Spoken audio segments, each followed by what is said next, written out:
Assalamualaikum warahmatullahi wabarakatuh.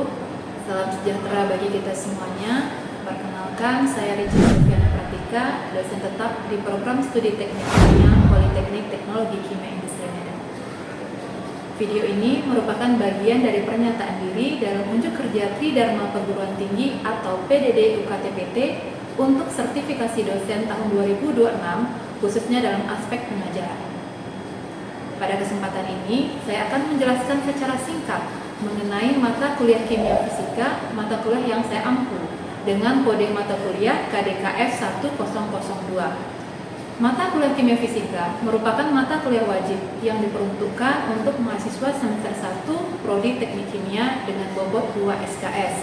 Mata kuliah ini disampaikan dengan menggunakan pendekatan DIA, yaitu Delivery, Interaction, and Assessment. Mata kuliah kimia fisika bertujuan untuk membekali mahasiswa dengan pengetahuan, pemahaman, kemampuan dalam menerapkan prinsip-prinsip dasar kimia fisika untuk menjelaskan fenomena secara kuantitatif. Mata kuliah ini merupakan mata kuliah teori yang terdiri atas 16 kali pertemuan. Berikut proses pembelajaran kimia fisika pada pertemuan kedua yang saya laksanakan secara tatap muka di kelas. Selamat menyaksikan. Oke, Assalamualaikum warahmatullahi wabarakatuh. Waalaikumsalam warahmatullahi wabarakatuh. Semangat karena udah sore. Assalamualaikum warahmatullahi wabarakatuh. Waalaikumsalam warahmatullahi wabarakatuh. Nah, kita di pertemuan kedua hari ini kan. Pertemuan kedua, sebelumnya kita belajar tentang apa? Masih ingat? Pertemuan kemarin tentang apa kita pelajari? Tentang larutan. Masih ingat apa itu larutan? Larutan Apa itu larutan Raffi? gabungan antara pelarut dan pelarut. Berarti di larutan ada apa tadi? Pelarut dan pelarut. Terlarut dan terlarut. Ya, yang mana komposisinya lebih besar? Terlarut kan atau terlarut? Komposisi yang lebih besar adalah terlarut. Nah, contohnya apa yang terlarutkan? Kayak gula. Larutan gula. Kalau larutan gula, yang mana terlarut, yang mana terlarut? Pelarutnya air. Gula. Air adalah pelarut, gula adalah zat terlarut. Jadi larutan itu adalah campuran homogen, harus homogen. Kalau dia tidak homogen itu kita tidak sebut dengan larutan. Misalnya kayak larutan gula, larutan apa lagi? Larutan garam. Berarti pelarutnya apa? Paham sampai sini? Ya, di larutan kalian sudah belajar tentang konsentrasi apa nanti satuannya? Konsentrasi larutan, masih ingat kan? Kita review lagi ya. Konsentrasi larutan itu ada molaritas, ada fraksi mol dan konsentrasi berat, dan lainnya ada ppm, ppb. Nah, untuk molaritas adalah mol zat terlarut per volume larutan, atau kita namakan atau kita rumusnya gram per NH dikali ml per volume, harus dalam satuan mili. Kalau molaritas, apa beda molar dengan molar? Kalau molar dengan kilogram, dengan berat, yang satu volume, yang satu berat, yang satu liter atau mililiter, yang ini molar, kilogram atau gram. Itu beda antara molaritas dan molaritas.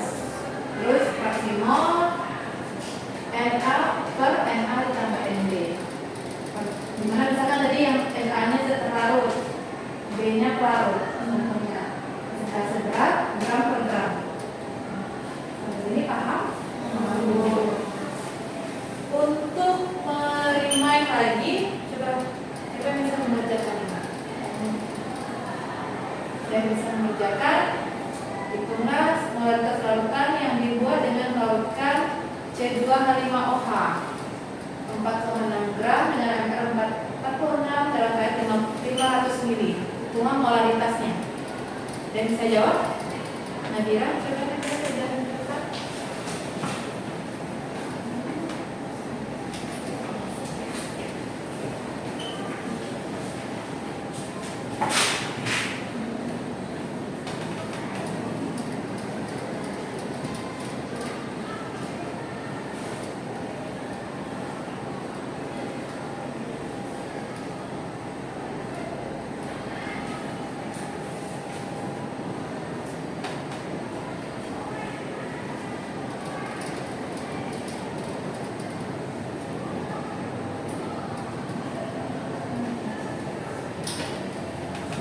Sebagai teman yang mengerjakan juga bisa kami kerjakan di coret-coret di kertas kalian ya.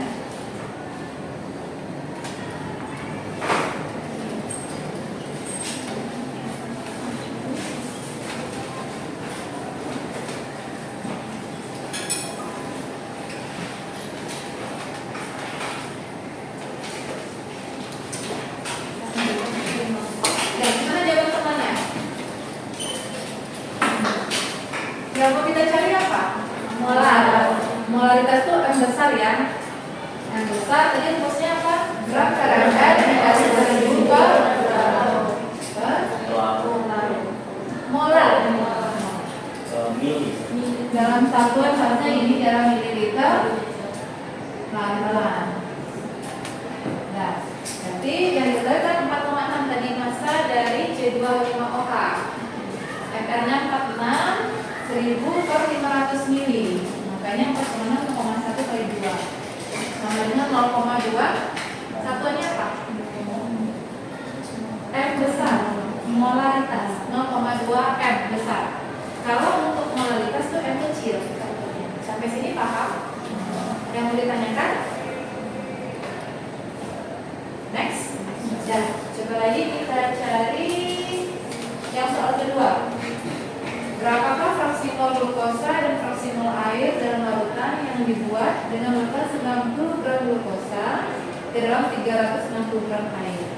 Kan bisa?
Jadi di sini yang mana terlarutnya? Yang mana terlarut?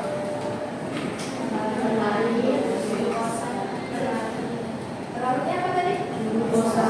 Terlarutnya air. Jadi intinya ada yang soal nomor 1, semakin tadi kan 0,2 M kan, semakin banyak C2H5OH yang kita masukkan, maka konsentrasinya akan semakin tinggi atau rendah? Semakin. Kita masukin gula nih, gula 1 gram, ada 1 gram, 10 gram, 100 gram. Mana konsentrasinya lebih tinggi? Ya, 100 gram. Jadi semakin tinggi zat yang kita masukkan, maka akan semakin tinggi konsentrasi. Paham? Dan di sini diketahui glukosanya dari 90 gram, MR-nya 180, air 360, MR 18. Jadi yang terlarutnya tadi apa? Glukosa kan? Mol 90 per 180, mana 0,5, Pelarutnya 360 bagi 18 sama 20 mol. Ini mol ya. Berarti 0,5 per 0,5 tambah 20 sama dengan 0,5 per 20,5 didapatkan 0,244. Kalau XP intinya itu XT ditambah XP harus sama dengan 1. XT nya berapa? Coba kita jumlahkan. 0,0244 ditambah 0,20. Berarti ini 0,23 ya? Coba jumlahkan. Ini berapa? 0,024 Pak. Pas. Ada lebih. Kalau ini pas kan? Ini enggak pas. 20 per 2,20,5 berapa? 2439 0,02 2439. Kalau ini 1, 2, kita empat angka berkomai 1, 2, 3, 4, 244. Ini coba empat angka berkomai 9756. Jadi 0,9756 sama dengan 1. Karena harus hasilnya pasti 1. Paham? Nah, itu pelajaran kita di pertemuan kemarin, di pertemuan pertama. Di pertemuan kedua kita akan mempelajari lagi tentang lanjutan dari lautan. Kita akan mempelajari tentang sifat koligatif lautan. Apa itu sifat koligatif lautan? Masih ingat kan?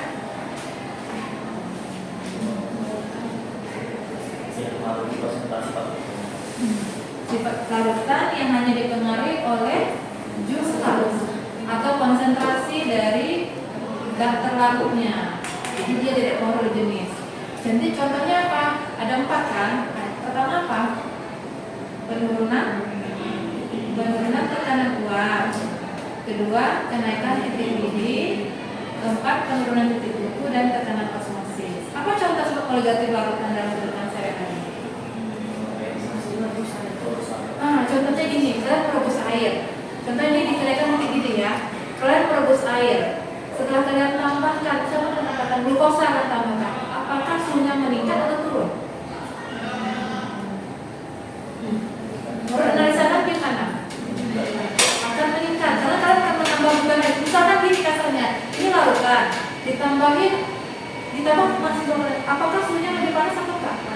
Butuh energi yang besar lagi kan? Itu makanya kalau kenaikan titik didih, ketika kita tambahkan zat terlarut lebih banyak akan semakin meningkatkan kenaikan titik didihnya akan semakin meningkat. Paham? Contoh lagi penurunan titik beku. Kenapa di kolam renang itu dikasih garam? Misalkan ada tuh batasannya kan, ada dikasih garam kan?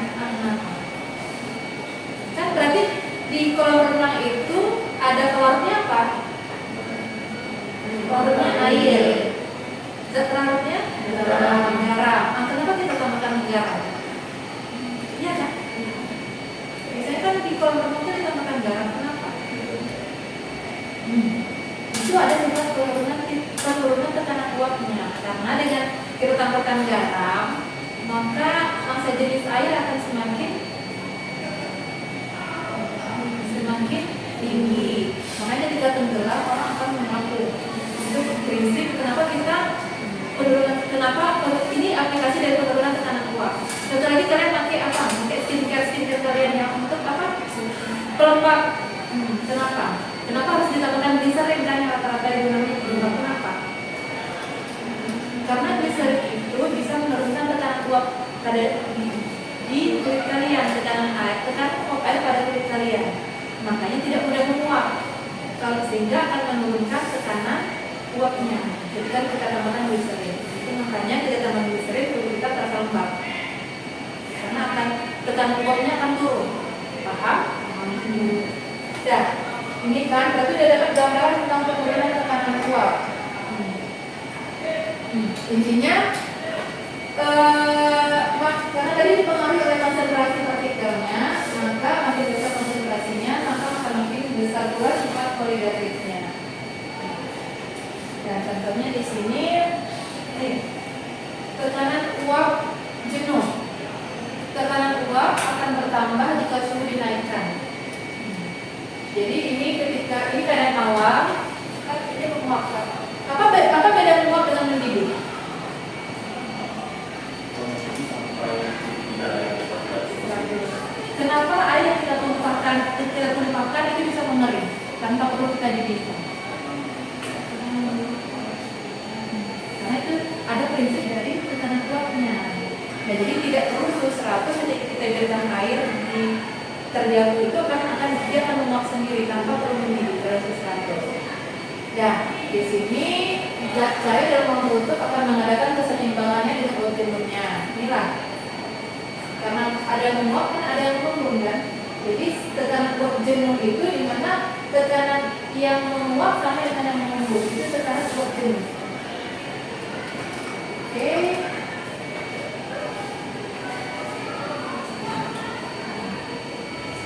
Nah, ini rumus untuk tekanan uap larutan di mana PA sama dengan XA dikali P0A. Di mana delta P tadi benar-benar tekanan uap kan?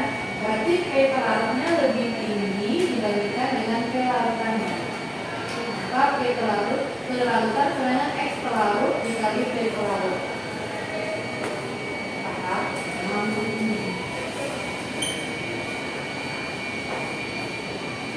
Ya, ini contohnya. Kita langsung masuk ke contoh soal saja.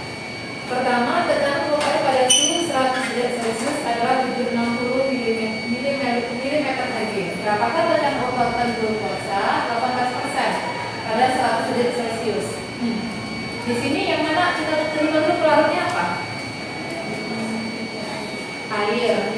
Zat pelarutnya glukosa. Ini 18%, jadi total 18%. Berarti dalam 100 gram larutan glukosa terdapat 18% glukosanya. Berarti massa glukosa 18% kali 100 sama dengan 18 gram. Berarti massa air 100 gram dikurang 18. Contohkan, ada yang bawa buah? Boleh saya pinjam sebentar? Nah, misalkan ini. Berarti ini, misalkan larutan glukosa 18%. Ini anggaplah ini 100 gram. 100 gram. Nah, kalau air kan densitinya berapa? 1 gram per mili. Berarti 1 gram sama dengan 1 mili. Nah, berarti di sini angka 18% glukosa. Berarti ada 18 gram glukosa dan sisanya itu adalah air. Jadi yang 82 gram adalah massa dari si air. Paham?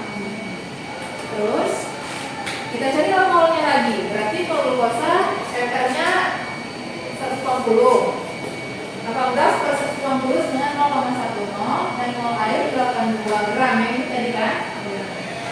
Per 18 dengan 4,55. Kita cari X pelarutnya terlebih dahulu.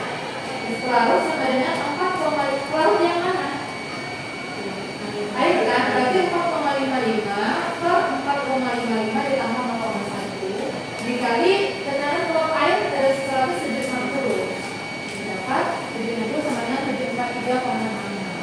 Jadi ini tekanan uap air 760. Ketika kita tambahkan glukosa 18% menghasilkan 743,66. Dari penurunan apa tadi berapa?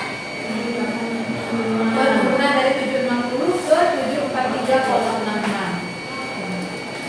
Itu namanya kita namakan dengan penurunan tekanan uap. Ketika kita tambahkan zat pelarut itu akan menurunkan tekanan uapnya. Paham? Oke, lanjut. Kita ke sifat kenaikan titik ini. Jadi yang saya contohkan ketika kita tambahkan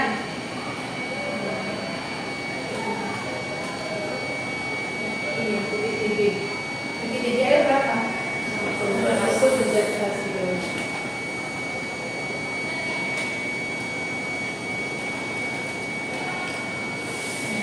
Intinya di sini sederhana, tidak seribet dari penurunan tekanan uap. Kalau di tekanan titik ini cuma dipengaruhi oleh molaritas. Tadi molaritas apa? Mol zat terlarut per kilogram. Ya, jadi berbeda dengan molaritas ini molaritas kita berarti dari di sini untuk tekanan titik ini delta PB sama dengan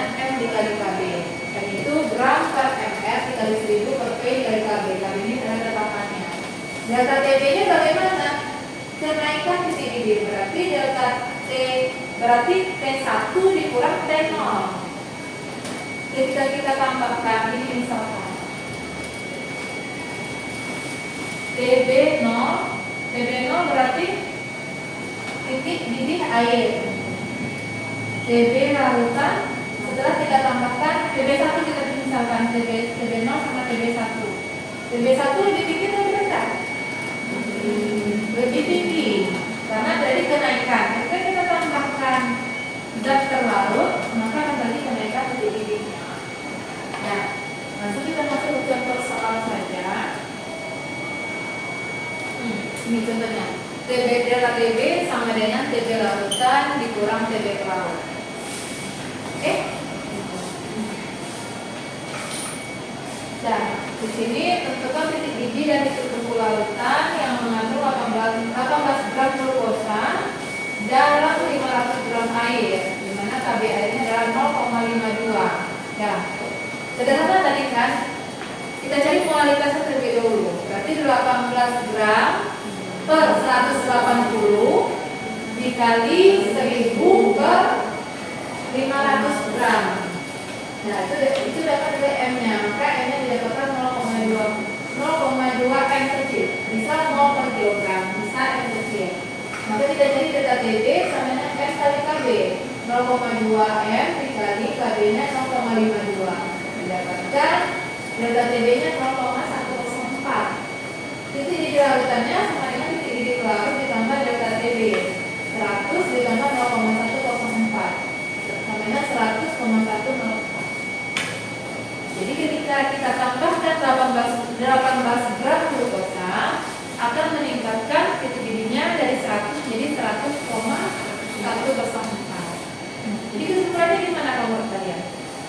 Semakin banyak kita tambahkan untuk titik didih, semakin banyak kita tambahkan zat terlarut, maka molalitasnya akan semakin besar dan kenaikan titik didihnya akan semakin besar juga. Jadi ini linear. Kalau penurunan tekanan uap seperti itu juga. Semakin banyak kita tambahkan zat terlarut, maka tekanan uapnya akan semakin turun. Semakin besar tekanan uap, semakin turun tekanan uapnya. Oke? Paham? Ada yang mau ditanyakan?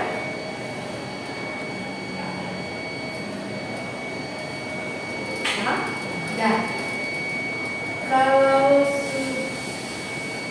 waktu kita berapa menit lagi? Oke, kita masih punya waktu sekitar 8. Kita masih punya waktu sekitar 2 menit lagi ya. Ada yang mau mengerjakan? Yang untuk soal nomor 1 ini masih. Yang soal nomor 3 coba dikerjakan. Ini sederhana.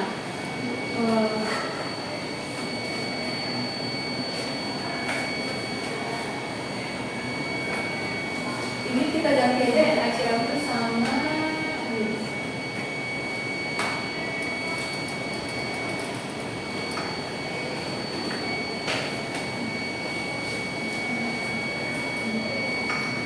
bisa coba lagi.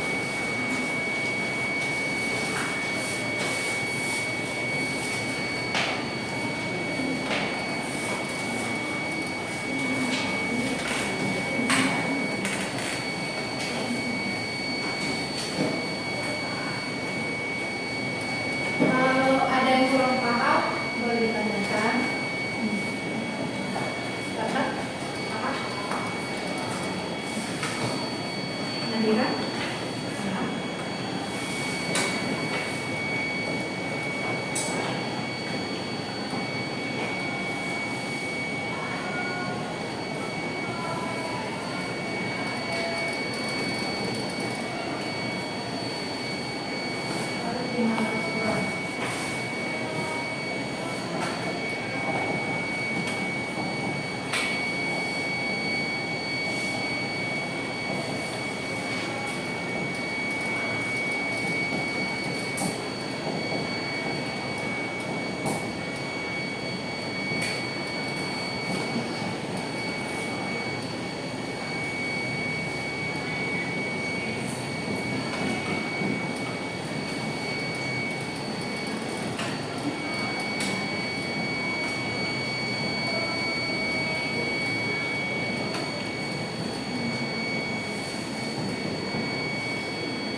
zat larutnya adalah 11,7 gram, larutnya 500 gram. Kita lihat KTD-nya sekitar 0,208, sehingga titik di larutannya sekitar 100,208. Paham? Jadi di sini kita sudah mempelajari transfer poligatif larutan, yaitu penurunan tekanan keluar dan kenaikan titik didih. Dan jadi semakin, saya ulang lagi, semakin besar zat larutnya, maka tekanan uapnya akan semakin turun dan kenaikan titik didihnya akan semakin meningkat. Paham? Adakah ada pertanyaan? Jika tidak, ini tugas untuk kalian bisa kita kumpul di pertemuan selanjutnya. Ada pertanyaan lagi? Jika tidak, perguruan tidak tutup ini ya. Assalamualaikum warahmatullahi wabarakatuh. Waalaikumsalam.